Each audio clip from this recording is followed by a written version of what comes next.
The story, The Overcoat, which was printed for the first time in the third volume of the Collected Works, 1842, combines all of Gogol's literary skills in the highest degree. In this case, too, the work appears to have been planned long before it was finally written. Anenkov relates that in the early 1830s, Gogol heard an anecdote among a group of friends about a minor government official who was a passionate hunter and who, through great privations endured over a long period of time, managed to save the money needed to buy a fine rifle. On this first duck hunting trip, he placed the new rifle in the boat so awkwardly that without his noticing it, it was knocked into the water by the heavy reeds. This loss had such a shattering effect on him that he became severely ill and hovered on the verge of death. The unfortunate man did not recover until his office colleagues learned of his misfortune and took up a collection to buy a new rifle.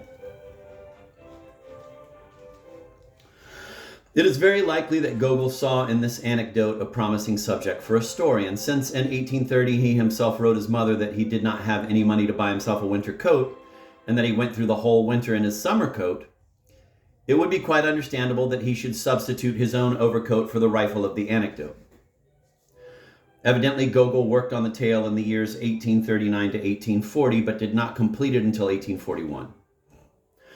The simple little government clerk, Akakievich, finds that he needs to buy himself a new winter coat, since his old one can no longer be repaired. By doing without things and by carefully saving his money, he succeeds in getting together the necessary amount.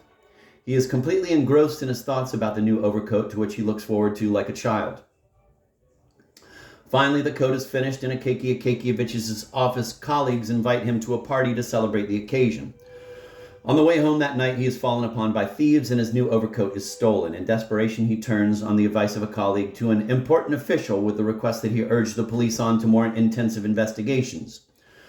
The important official, only recently promoted to this position and fully aware of his power, throws him out because he imagines an intolerable familiarity in the utterly harmless manner in which the case is presented. The frightened Akakievich catches cold on the way home and dies a few days later. A strange epilogue follows. There are more and more cases of mysteriously stolen overcoats, allegedly the work of Akakievich's ghost. Even the important official has his overcoat pulled off, and this time, indeed without a doubt, by the dead Akakievich. This produces a profound impression upon the important official, and even brings about his moral betterment. After this, peace returns and there are no more cases of stolen overcoats. Gogol's The Overcoat is usually taken to be the beginning of the literature of social sympathy in Russia. We all come from Gogol's Overcoat, became the motto of 19th century Russian writers. Belinsky took The Overcoat as a source for the text for his social sermons about the part of humanity deprived of its rights. People saw in The Overcoat all the pathos of the injustice of class differences, and Gogol was represented as the champion of the humiliated and insulted. It is understandable that present-day communist criticism enthusiastically proclaims this position, but it is less understandable that Western criticism mechanically repeats it. Not only Gogol the humanitarian, but also Gogol the realist was supposedly at the height of his powers here. Realism in Russian literature, in fact, even its naturalism, allegedly has its beginning here. If one reads Gogol's tale with no If one reads Gogol's tale with no preconceptions, one is amazed that such an opinion could have ever developed. Social sympathy? But after all, Gogol covers the poor Akakievich with scorn, according to the philosopher and the literary critic Vasily Rozanov, who was one of the first to attempt to revise the traditional view of Gogol. The hero's precarious situation is not in the least attributable to the capitalistic structure of society, but to his own narrow intellectual horizon. Gogol explicitly remarks that a promotion had been planned, but Akakievich was capable only of copying, and when given a job that required a minimum of intellectual activity, he immediately broke down. In his narrow world, however, Akakievich is completely happy. His own beautiful calligraphy satisfied him entirely. It was his life. He would even take home official papers in order to fill up the rest of the afternoon with the same copying. And when there was no more official work to be done, he would simply copy out a paper for his own amusement. One can hardly say that Gogol was very skillful in choosing a hero if he wanted to champion the poor members of society who had been deprived of their rights, but nothing was further from his mind.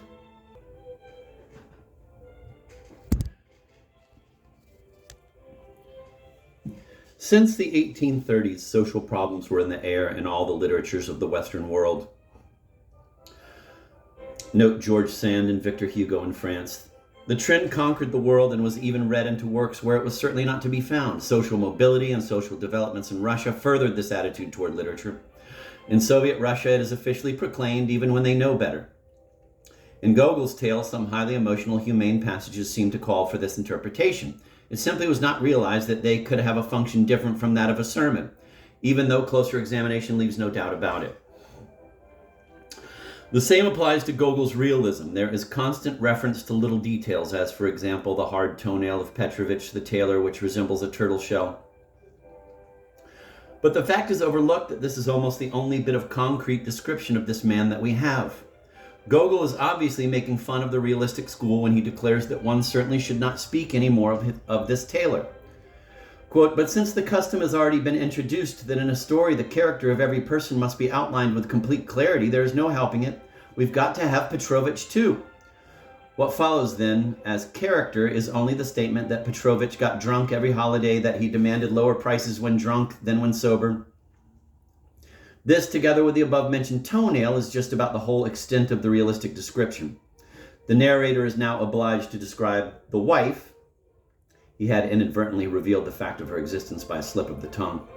We are told that she did exist, that she wore bonnets, that she apparently could not boast of her beauty, and that she had trouble bringing the low prices of her husband up to a normal level. A strange sort of realism. It is always the same in Gogol. He knows how to arrange details in such a way that they awaken the impression of realism. He is not at all concerned with the exact reproduction of reality at which the realists aimed. Gogol narrates the Overcoat in the chatty tone of a talkative eccentric, now in objective, now in elevated, now in ironic, now in naive, now in jolly, now in mournful, now in cold-hearted, now in sentimental and emotional language, interrupted by anecdotes and digressions and studded with all the technical devices of his narrative art. He places before us a very strange mixture of styles. This mixture portrays the subject of his narrative with such palpable authenticity and such perfect certainty of effect that one might mistake it for our own familiar world, the world in which we live, except that we are learning to see the things in it for the first time, and that those things which we have seen daily but have not comprehended are now raised, as it were, to a higher level of consciousness and gain a new and sharper reality. It is the secret of Gogol's art that he achieves this effect by such slight means. It is the narrative style, therefore, that holds together these heterogeneous elements. According to Annenkov, Gogol once said that for any novel or story to be successful, it is quite sufficient if the author describes a room or street with which he is familiar. His skill in describing things in the tone of an individual whose personality is brought to life by his very manner of speaking, also giving unity to the story, is the inimitable aspect of Gogol's style. Gogol's brilliant manner of reading aloud emphasized this absolutely personal element in his narrative style. Prince Obolensky, who often had the opportunity to hear Gogol read, writes, quote, "Gogol read in a masterly manner, not only that every word stood out clearly, but by frequently changing the intonation of his speech. He caused it to sparkle in various colors and enabled the listeners to grasp the slightest nuances in meaning. I remember how he began in a gloomy, sepulchral voice, quote, 'Why always describe poverty and nothing but poverty? And again we have come to the backwoods, to an out-of-the-way spot,' end of quote. After these words, Gogol raised his head, shook his hair, and then continued in a loud and solemn voice, 'But then what sort of backwoods, and what sort of an out-of-the-way spot?' With this, he began a wonderful description of Tintinnikov's manner, which in Gogol's reading sounded as if it were written in a certain rhythm. I was utterly astonished by the unusual harmony of the language. Here I saw how wonderfully Gogol made use of those local names of grasses and flowers which he collected so carefully. At times he obviously added some sonorous word, solely to attain a harmonious effect," end of quote.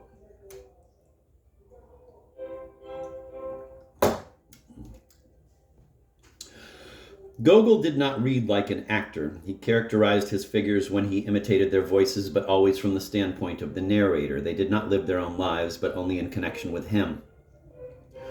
Gogol did exactly the same with words. They would take on the new life that was breathed into them by the poet. He knew how to fill words with new meaning, new intonation, so that within the context into which the author fitted them, they sounded peculiarly effective. Gogol linked them together not so much according to the laws of logic as according to the sound laws, sometimes barely perceptible assonances that produced in their context a garment of sound which was artistically convincing beyond any objective or logical significance.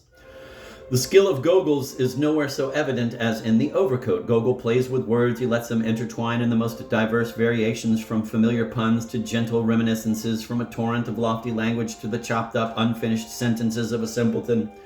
Behind all this wonderful spectacle of sparkling verbal fireworks stands a brilliant comedian gifted with a knowing, superior irony, who smiles down from his high watchtower at the frailties of man, a warning smile which recognizes at the same time the senselessness of warning.